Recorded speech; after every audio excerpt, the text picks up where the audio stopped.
નમસ્કાર. અખબારની 8 કોલમની 12નું નિર્ભેળ સત્ય રજૂ કરે છે ભાવનગરની જનતાનું પોતાનું અખબાર 9ની કોલમ.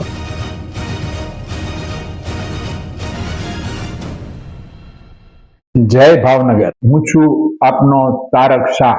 ભાવનગરના વિકાસ માટે એક બહુ સારા સમાચાર આવ્યા છે.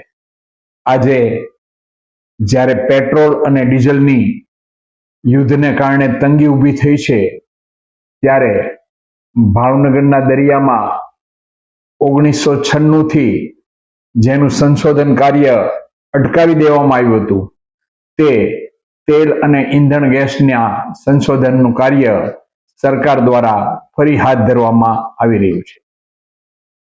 એનરોન કંપની દ્વારા ભાવનગરના દરિયાની અંદર તેલ અને ગેસનો વિપુલ જથ્થો શોધી કાઢવામાં આવ્યો હતો, પણ કોઈ કારણોસર આ સંશોધનની ફાઇલ અભરાઈએ ચડાવી દેવામાં આવી હતી.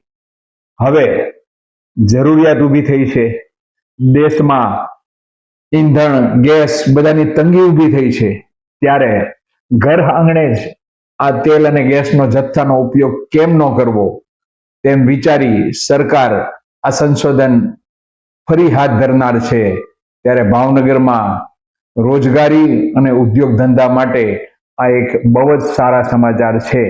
પણ આ સમાચારની સાથે ભાવનગરના લોકોની પણ, ભાવનગરના રાજકીય નેતાઓની પણ આ પ્રોજેક્ટ માટે એટલી જ તૈયારી હોવી જોઈએ, અને આ પ્રોજેક્ટ ફરી પાછો બંધ ન થાય તે માટે આપણે જાગૃતિ રાખવી જોઈએ.